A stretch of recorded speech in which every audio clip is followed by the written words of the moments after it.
This is Pace Per Mile with host Chris Nicholas. Take us on your next run or ride and prepare for race day with Pace Per Mile.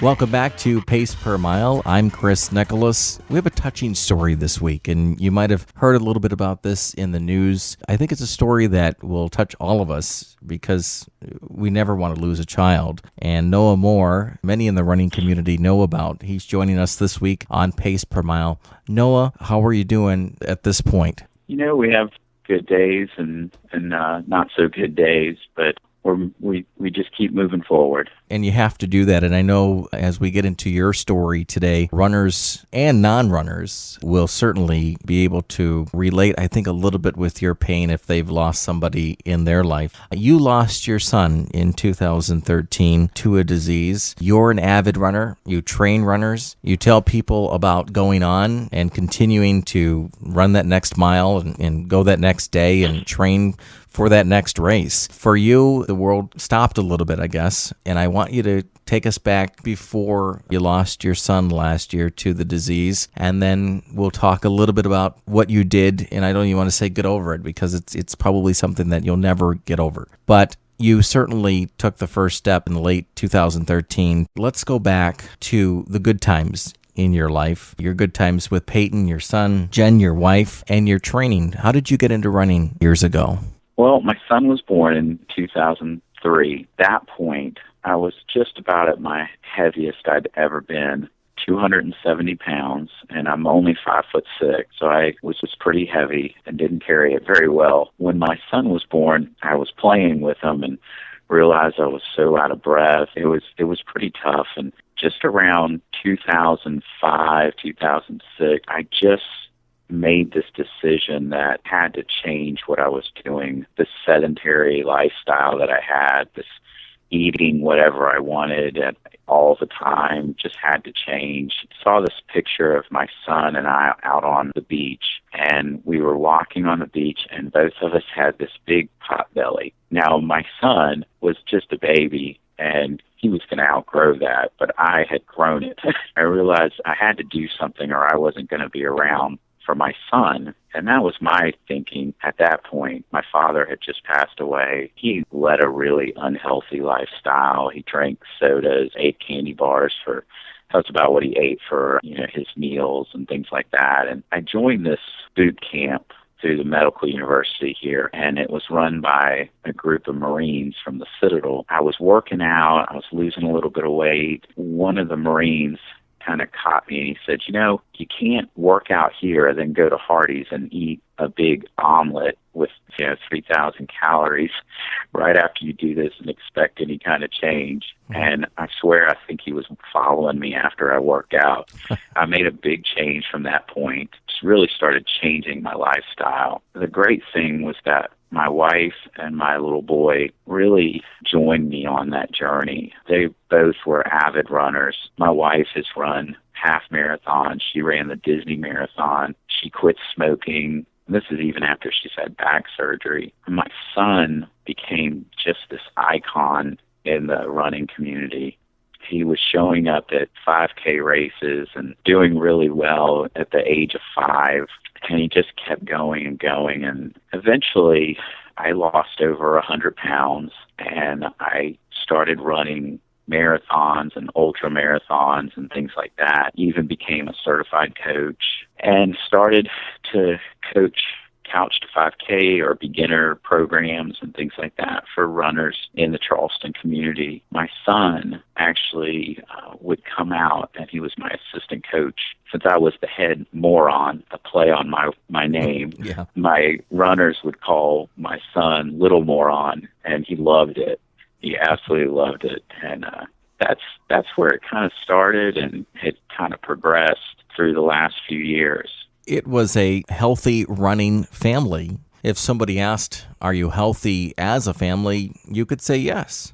Oh, yeah, absolutely. We ate as a family. We ran as a family. When there was a rainy Sunday afternoon, we would look on the map and find a place to go hike. This is what we did. I mean, a rainy Sunday or Saturday didn't mean sitting inside. We went out to the beach, go for a run on the beach in the rain. We were a really healthy family. And 3 years ago, I read a little bit that you were headed back you were down or a vacation in Myrtle Beach. Yeah, about 3 years ago.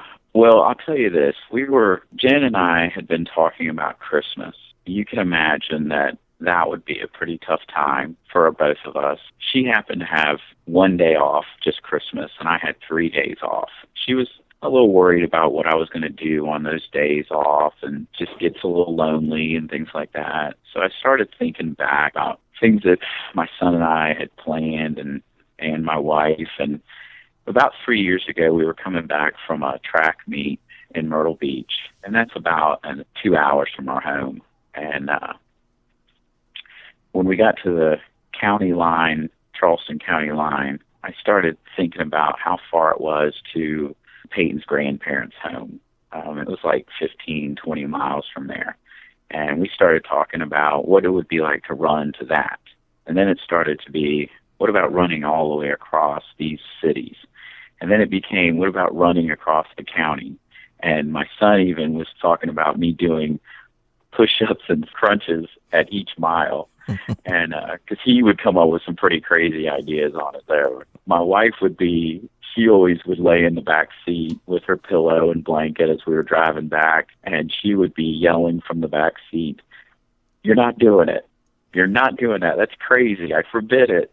And we would laugh, and pretty funny time. Those were the things that I was thinking about when I came up with this recent crazy run. That trip, and then obviously the tragedy just last year, merged together. Let's talk about Peyton. He was an amazing, bright individual. Obviously, he was athletic. What else could you describe him as? He had this mantra, this motto that he made up at school. Live spazzy, be happy, things like that. He was really funny. He was such a leader. I'll tell you, he was born on September 10th.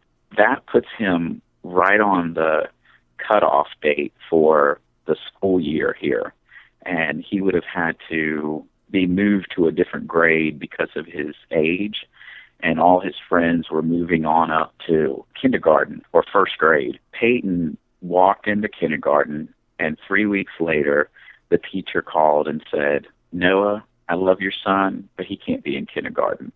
And they moved him up to first grade. And the whole thought was that maybe he wasn't going to be mature enough or things like that. Peyton was this natural-born leader. What he did every time, all the other kids would just follow. He just set the pace. He set the bar for so many of his friends, and they would do it. And I guess luckily for all those other parents, he was a good kid, and he liked doing really nice things, depending on what was going on. He was either helping out. He even tutored as after school. He would tutor other kids at his school, at the after school program. He was just bigger than life. And I know I say that, and parents would say that, but I look back at my son's life, and there's no doubt about it. I always would try to hold myself back from posting things on Facebook or whatever, because I felt like I was boasting about him all the time. That was just Peyton. He just did these incredible things. He was an incredible track star. He was the number one javelin thrower in our state and region. Would have been an All-American this year at Nationals and for USA Junior Olympic in javelin and even probably shot put. He ran the 1500 and he was fast. He ran 5Ks. He did all this sports things, but he was a pretty incredible quarterback and receiver in football too. He played soccer. He wrestled. He was kind of all around, but he played piano. He drew. He was a straight A student and never missed a day. Doesn't that sound, I say it, and when I say things like this about my son, I'm like, God, people just don't even believe this stuff. But he was a pretty incredible kid, and we were just really, really lucky parents.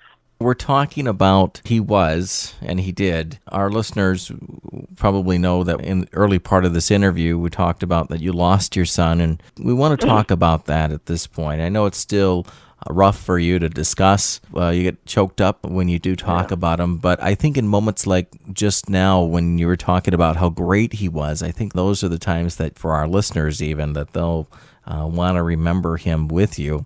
But he was diagnosed with benign Rolandic epilepsy, right? December of 2012, he was diagnosed. Most doctors say that children that are diagnosed with this disease usually pull through. Is that what they told you as well? Yeah. Most kids just outgrow it. As soon as they kind of hit adolescence, 12, 13 years old, they just outgrow it. And that's the majority of kids. And some kids only have 1 or 2 seizures, and some have more. Some are medicated, and some are not. Peyton had 1 seizure in December of 2012 that his grandparents witnessed. And then he was diagnosed. Most of the time, this type of epilepsy, the seizures only happen when the child is waking up from either a nap or in the morning. It doesn't happen during the day in front of a lot of people. It's something that probably most kids that have it, most people don't even know. Peyton went to bed, and I'll tell you about that. We had a super track meet in Myrtle Beach on June 1st. We had this, and June 2nd, we had this great Sunday where we just had so much fun. And Peyton went to bed that night, and before he went to bed, he gave his mom a kiss goodnight, told her he loved her.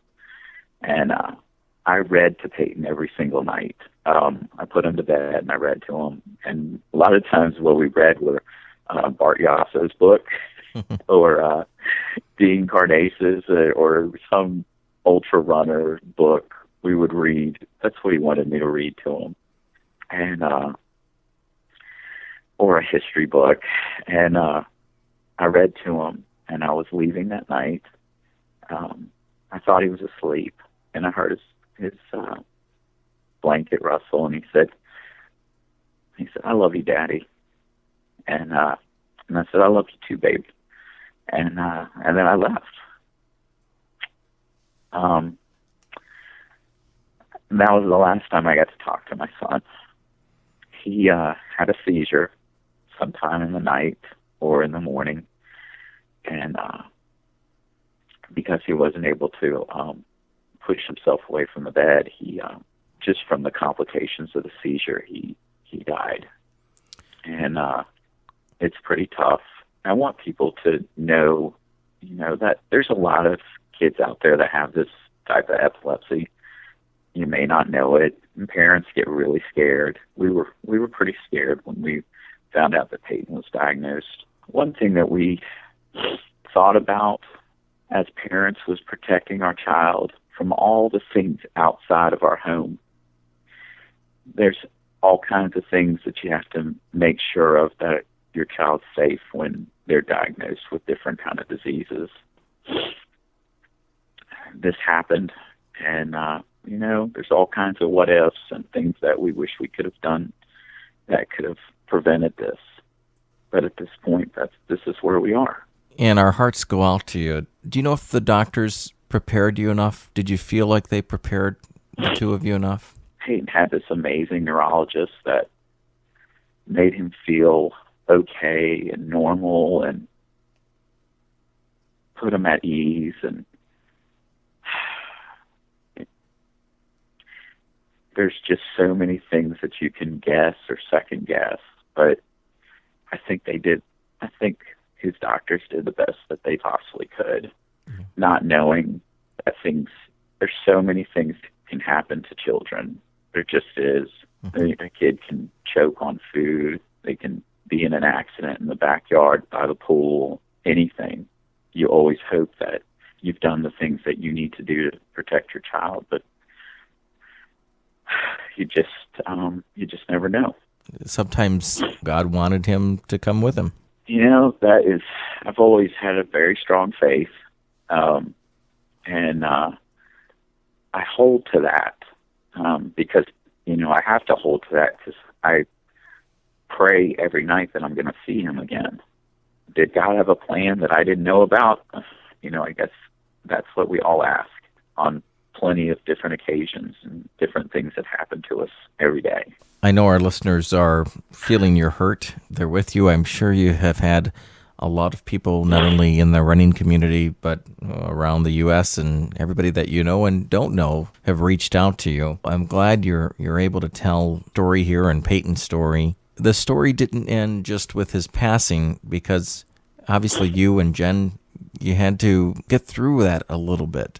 And you did that this past Christmas, your first Christmas without him, and you decided to, what naturally comes to you, go for a run, right? Yeah, that's exactly. Back to that time that we were talking about coming back and from our track meet and talking about running across the county, I started to look at the map and I plotted it out. I looked at it and I figured that it was about a little over a marathon each day if I did it for 3 days. I decided that I would start on Christmas Eve and go for those 3 days, and it ended up being 88.5 miles. And I had my father-in-law crewed for me the first day, and then my wife on Christmas, and then my running coach on the last day. It was on the side of the highway, on Highway 17. I think you know that road. And it's not the greatest road to run down. There's plenty of trucks and cars and things like that. And I woke up that first morning and I drove to where I would end up being the first day, which was 33 miles. And drove to the start, finished that leg of the run, 33 miles, at the track and field that my son had played football, had thrown javelin, shot put, and run the 1500. And that was a pretty emotional and draining point of the run. But it's also the place that our town has voted on. The town council voted to name that track and field after my son. And so it was really an emotional time when I finished at that track to know that that was where my son spent so much time, and I spent time with him. And that's where I started the next day. We finished at Thursday, the day after Christmas, and I ran over the Edisto River. And I got to the middle of the river, which was the county line, and it was pretty emotional. But it got me through those 3 days. It was the one thing that I could think of that would honor my son, because Chris, laying in my bed, not doing anything, is not honoring my son. Mm-hmm. And my wife said something to me when I was really hurting. On Thursday, I just got up and, I've run ultras or run further than, a 50K in one day and things like that. But it's that getting up the next day to go do it again. And I know you know that feeling. Mm-hmm. And my wife sent me this text, and she said, "You felt pain worse than this. You got this." And she was right, and I just kept going. As you know, we relate to a lot of thinking while we run. You have a lot of time to think about that, don't you? And I think that probably helped you to do those 88 miles and just do a lot of thinking. A lot of thinking. Yeah. I mean, that's what you do. A lot of time to, I had a lot of memories and a lot of just things that were going in my head, and running is that one thing, that one insane thing that seems to keep me sane. Mm-hmm. And I think that's a lot of runners out there. You have proven to help others not only through your training program with More on Running, but also just an inspiration. I know we have been Facebook friends and friends for a while there and chat here and there. Is there advice that you could give other families that may have a child that is sick, may have lost a child? Is there something that you could say to them? There's all kinds of people that will say, in time you'll get over this. And there is no getting over. It's about going through it and trying to mask the pain of how you feel. I think that's more of a dishonor to a child or to a loved one than feeling that pain, because I don't think if there's anything else that you can do. You have to feel that and know that the reason you hurt so much is because you love them so much and you miss them so much. For people that don't have somebody they've lost or they haven't lost a child, but they have kids or a loved one, my advice is live every day like it's your last and live it to its fullest, because that's what my son did. He lived it to its fullest. Mm-hmm. It's good advice and taken to heart. Noah, what's in the future for you? You're still training. You haven't given up. What's your next step in life?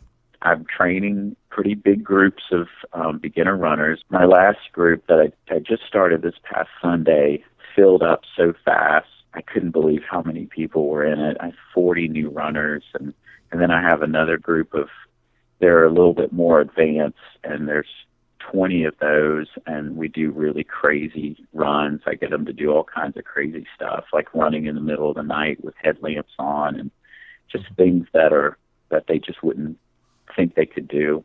I'm pacing the Charleston Marathon next Saturday, and then this November, I was one of the automatic lottery picks for the New York City Marathon. So this will be my first New York City Marathon, and I'm going to do everything I can to set a PR and just dedicate that whole run to my little boy. That's great. Well, we will be following you throughout the year, and I'd love to connect with you around that time. Again, you've inspired me today by just your strength. All we can offer you is our condolences, but we know that you and your wife, Jen, you're strong individuals, and Peyton sounds like he was an amazing little guy. Noah, thanks for joining us here on Pace Per Mile and sharing your story today. We hope that others can reach out to you. You can be strong, and they can be strong for you. Thanks, Chris. Thanks for having me. You've been listening to Pace Per Mile. I'm Chris Nicholas. Thanks for listening to this week's Pace Per Mile show. For more on the latest news, reviews, and more, check out pacepermile.com. Like us on Facebook and join in the conversation on Twitter. Until next week, keep putting in the miles and keep your goals high.